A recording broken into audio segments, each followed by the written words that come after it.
아니 뭐 추진위원회 조합은 법적 단체이니까 우리가 믿을 수 있겠는데 추진준비위원회는 뭘 믿고 얘 내 이 돈 들고 도망가는 거 아니야?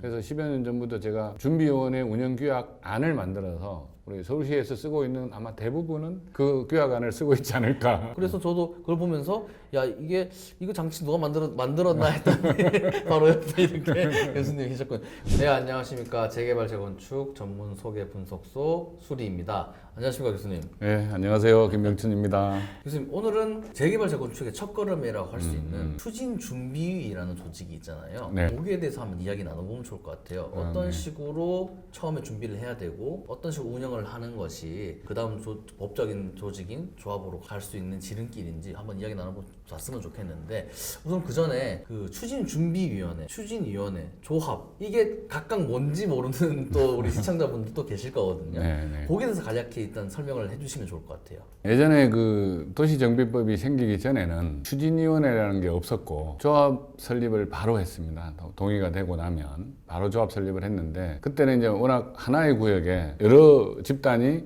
서로 조합장 하려고 한 구역에 여러 군데에 자칭 조합이 생겨서 싸우다 보니까 그걸 방지하기 위해서 추진위원회라는, 그러니까 정확하게 이야기하면 조합 설립 추진위원회죠. 네네. 그러니까 조합 설립을 위한 추진위원회를 만들고, 그 추진위원회가 하나라고 통일이 됐으니까 거기에서 조합을 만드는 그런 절차로 도시정비법이 제편이 됐습니다. 근데 여전히 정비구역이라는 것을 지정해야만이 추진위원회나 조합을 할 수 있도록 됐고, 최근에 이제 정비구역 지정이 되기 전에도 추진위원회 설립이 가능하도록 개정이 됐고, 6월 4일부터 이제 시행이 됐고, 물론 뭐 재건축 같은 게 안전진단이 또 사업인가 때까지로 개정이 돼서 변경은 됐지만 여전히 정비구역을 지정을 해야만, 근데 적어도 정비구역 지정을 위한 주민공람까지는 와야만이 추진위원회를 시작할 수 있으니까, 그럼 또 추진위원회를 만드는 것도 준비를 해야 되는, 그러니까 준비위원회라는 거를 가칭 추진위원회 또는 준비위원회라는 명칭으로 지금 현재 단체를 만들어서 운영하고 있는 게 현실이죠.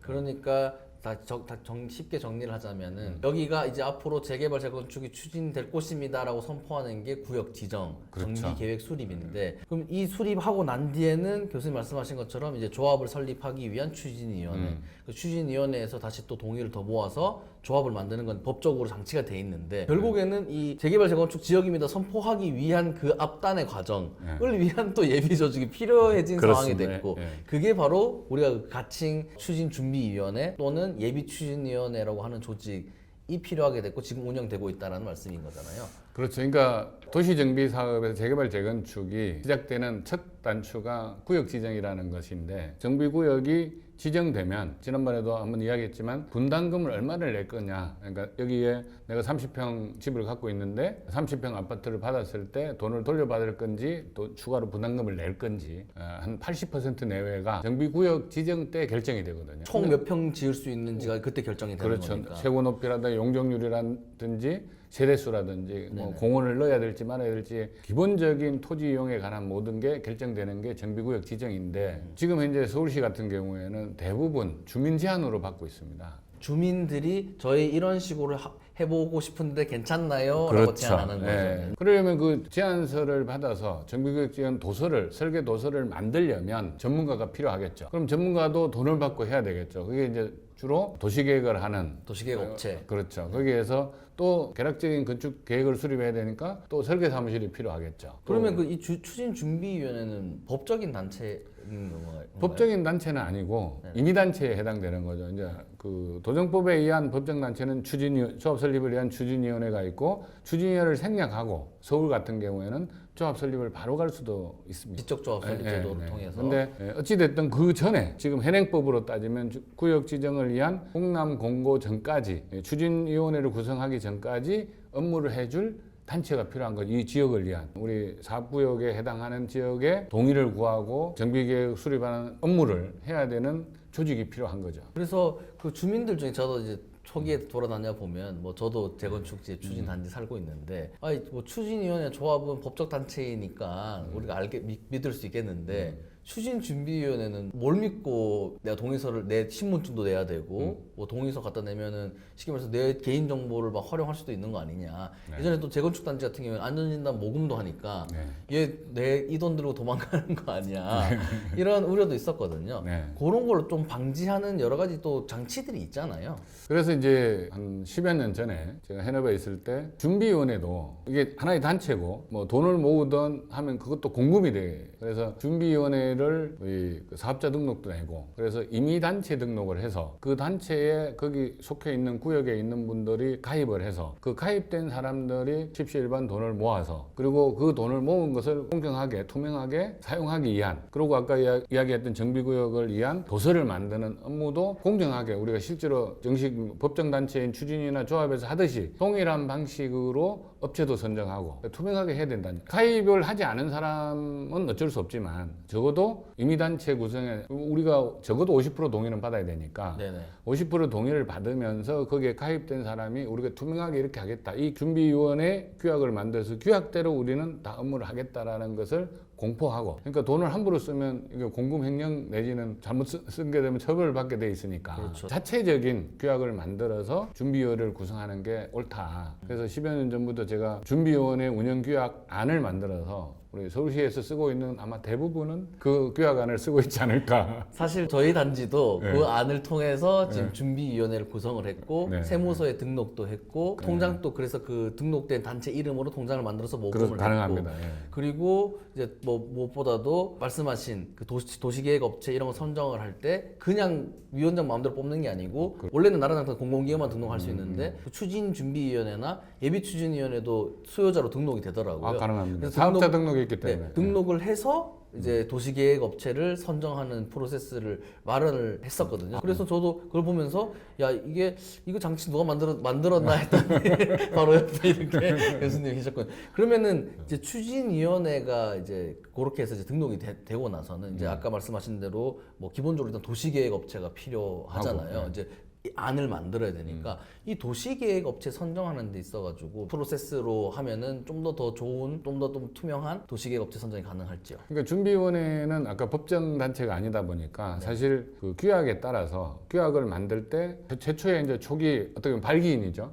발기인 분들이 모여서 규약을 만들 거잖아요. 공정한 선정 방법에 대한 논의가 물론 이제 추진위원회 조합에서 해야 되는 계약 업무 처리 기준에 의한 기준이 있기 때문에 사용해서 하면 큰 문제는 없다. 다만 이제 또 어떻게 보면 우리 구역을 잘 알고 하는 분들을 뽑고 서울시하고도 잘 소통하고 어차피 구역 지정이라는 건 서울시에서 심의를 받아야 되니까 그렇죠. 선포를 해줘야 되는 거니까. 그렇습니다. 그러니까 구하고 서울시하고 리딩 역할을 잘 할 수 있는 업체면 좋겠고 그 다음에 이제 가장 중요한 것은 정비계획 구역 지정이 되는 그 시점에 이 구역의 사업성이 한 80% 내외가 좌우된다고 했잖아요. 그러니까 사업성이 가장 좋은 방안 도시정비 사업은 제일 중요한 게 있습니다. 그게 뭐냐면 공정하고 균형에 맞아야 된다. 그러니까 조합은 1번부터 1000명이 있다면 1번부터 1000명까지가 내가 불리하거나 유불리해지면 안 된다는 거죠. 어떻게 보면 관리처분까지를 내다보고 정비계획을 수립해야 중간에 부침이 적어진다. 갈등 요인도 적어지고 그래서 사전에 주민들한테 설문도 해서 내가 어떤 평형에 들어가면 좋겠고 내가 가지고 있는 거 대비 내 뭐 예산이나 이런 게 있을 테니까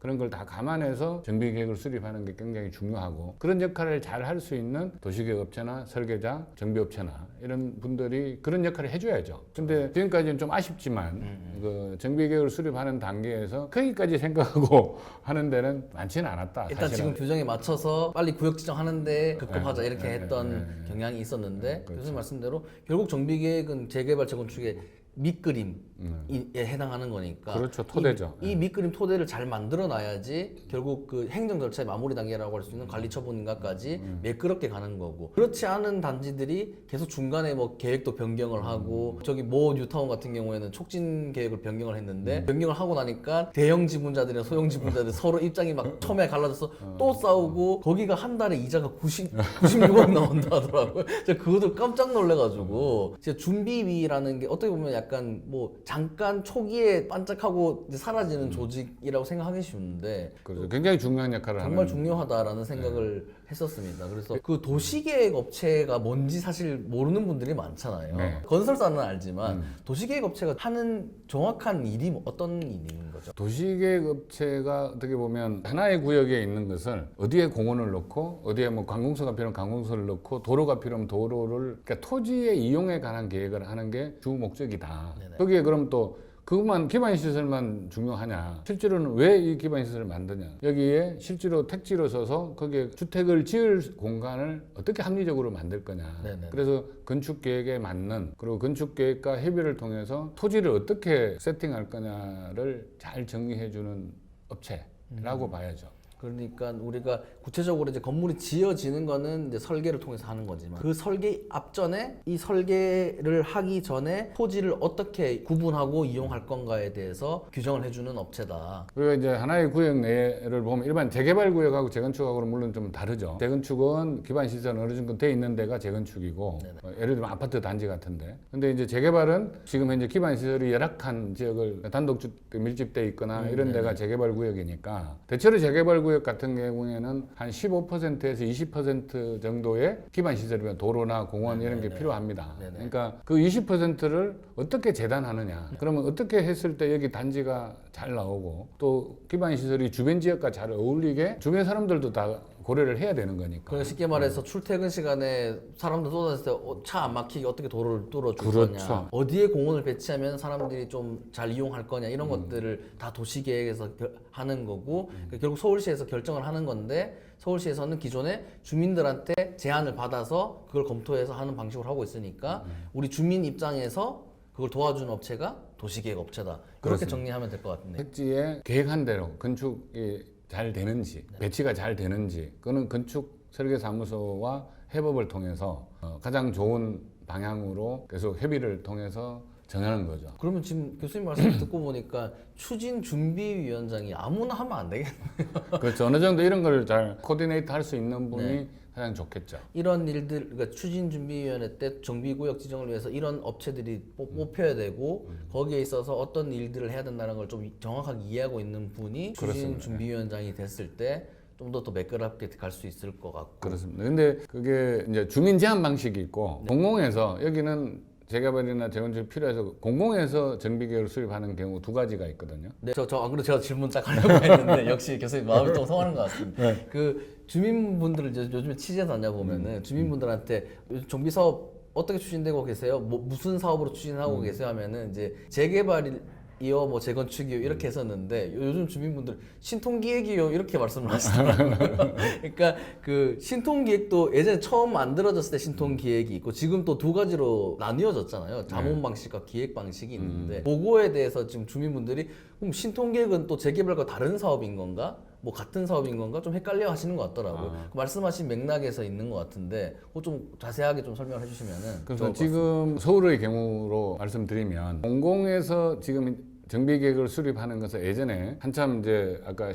지난 10년간 출구 전략을 끝나고 나서 갑자기 이제 정비구역을 지정하려고 하니까 네네. 재개발을 재건축을 하기를 원하는 데는 많고 실제로 그걸 한꺼번에 할 수는 없기 때문에 공모 방식이라는 걸 통해서 그 우선순위를 정해서 선정된 데를 서울시와 구청에서 정비계획을 수립해 주겠다 해서 공공에서 공모 방식으로 정비계획을 수립하는 게 하나가 있었고 네네. 그다음에 그 이후에 주민 제한 으로 지금 또 가고 있는데 서울시는 진행하다가 보니까 자 우리 해제를 워낙 많이 했기 때문에 신속하게 통합해서 사업을 빨리 추진할 하자. 수 있도록 해주겠다라고 만든 게 신속 통합 기획이라는 겁니다. 그러니까 네. 이 정비 계획을 수립하는 데 있어서 아까 이야기했던 도시계획업체나 건축에서 그럼 공공 입장에서 나서서 서울시가 신통 계획을 서울시의 비용을 들여서 신속 통합 기획안을 만들어서 그걸 정비 계획에 반영하도록 그렇게 이제 주민 제한이든 공공이든 하는 것을 도와주고 있는 내용이 똑같은 사업인데 신통기획안을 서울시가 사전에 검토해서 각종 심의나 사업인가 때 신속하게 될 수 있도록 사전 검토를 해주는 제도다 이렇게 보면 지금까지 신속통합기획 이러면 다른 거라고 이해하지 하는데 그게 아니라 정비계획을 수립하기 전에 건축계획과 이런 것을 통합적으로 네네. 도시계획과 건축계획과 각종 그 심의를 한꺼번에 할 수 있도록 사전 검토를 해주는 제도다라고 이해하는 게 더 빠를 것 쉽게 같습니다. 말해서 재개발 재건축 외에 다른 신통기획이라는 사업이 생긴 게 아니고 그렇죠. 재개발 재건축을 하는데 서울시에서 빨간 펜 역할을 미리 맞습니다. 체크해줘가지고 왔다 갔다리 안 하게. 그래서 요건 이렇게 고치면 좋을 것 같고 이렇게 고쳐오세요 하면은 딱 확정이 되면은 바로 정비구역 지정이 되도록 했다는 제도잖아요. 근데 그렇습니다. 이제 그 이후에 자문 방식이라는 게 만들어졌는데 그 자문 방식이랑 또 기획 방식 좀 구분이 돼야 되지 않습니까? 뭐 자문 방식이라고 굳이 그게 하나의 방식으로 하기는 네네. 그렇고 신통 기획을 하는 걸 원칙으로 한다. 근데 이제 신통 기획도 신통 기획이 진행되면서 통합심의라는 게 이제 제도가 돼서 지금은 이제 통합심의 제도 정착이 돼 가잖아요. 네네. 그러니까 신속 통합을 하려다 보니까 특정 심의를 나눠서 하다 보니까 앞에 심의한 거하고 다음에 심의하는 거하고 충돌하는 일들이 생기니까 신속 통합 계획을 하다 보니까 통합심의라는 제도가 만들어졌다 이렇게 봐야 되는 거고 자문은 그 우리 위원회에서 자문을 통해서 신속 통합 계획을 했다 할지라도 정비 계획을 수립하는데 빨리 보내기 위한 소위원회 자문도 있고 이게 별도의 어떤 제도는 아니다. 네네. 그래서 뭐 제가 이해하기로는 이제 좀 서울시가 손 많이 좀 대야 되고 많이 만들어줘야 되는 거는 서울시가 좀 적극적으로 개입해서 기획을 하고 있는 거고 근데 뭐 재건축이나 이런 단지는 사실 건축선이나 뭐 좀 정해져 있는 거니까 요거는 주민 제한을 만들어 오면은 서울시가 좀 간단하게 자문해줘가지고 통과시키는 그런 식으로 이해를 하고 있거든요. 그렇습니다. 그러니까 신속 통합 계획을 만들어서 신속 통합 계획을 안까지 만들어주는 시스템이 하나가 있고 이렇게 하기엔 너무 일이 많잖아요. 서울시가 이걸 뭐 공무원을 계속 늘릴 수도 없는 인력도 모자라고. 그렇죠. 그러니까 요거 외에 진행하던 것 이미 이전부터 진행해 오던 것이나 그래서 조금 크게 문제 없다라고 보면 자문만 해주고 그래서 바로 정비 계획을 할 수 있도록 길을 열어놓고 있는 제도라고 보시면 될 겁니다. 그러니까 지금 제도상으로는 서울시가 좀 적극적으로 빨리 좀 재개발 재건축을 하도록 위해서 도입한 제도고 거기에 있어서 조합 측에서 호응해주는 업체가 도시계획 업체인 거고 또 관리 운영을 도와주는 업체가 정비사업 전문관리업체, 그렇죠. PM 업체 뭐 동의서도 받아야 되니까. 네, 이런 업체들이 있는 거고 이제 주민들 자체 힘만으로 하기에는 전문성이 필요한 분야다 보니까 그렇습니다. 그런 업체들을 잘 선정을 해야 되고 도움을 많이 받아야 된다. 그래서 뭐 사실은 저희가 이렇게 유튜브를 하고 있지만은 저희 술이라는 조직 자체가 그런 전문가들이 포진해 있는 조직이니까 뭐 여기 우리 구독자분들이 만약에 요청하면은 교수님 포함해서 전문가분들이 또 추진준비위원회 충분히 도와줄 수 있는 여력이 있잖아요. 거기에 뭐 저희가 신청을 좀 받아가지고 도와준 이벤트 한번 해보면 어떨까 싶은데 어떠세요? 그래, 감사합니다. 물론 업체로 선정이 되면 용역비를 받겠지만 하여튼 자문 플러스에서 저희가 용역까지도 수행해 드릴 수가 있으니까 우리 구독자분들께서는 댓글이나 아니 저희 하단에 또 메일이 있으니까요. 메일로 보내주시면은 저희가 신속하게 서울시의 신속 통합 기획을 더욱 신속하게 처리될 수 있도록 도와드리는 이벤트를 진행하면 좋겠습니다. 예, 네. 뭐 도시연구원도 있고 하니까. 많이 신청해 주시고요. 또 이런 재개발 재건축 관련해서 제도상으로 조금 이해가 안 되는 것들 그리고 또 새로운 제도가 나왔을 때 분석이 필요할 때 저희가 또 나와가지고 그런 분석을 도와드리고 또 실질적인 업무도 자문해드리는 일들을 수행하도록 하겠습니다. 교수님 오늘 수고하셨습니다. 네, 감사합니다.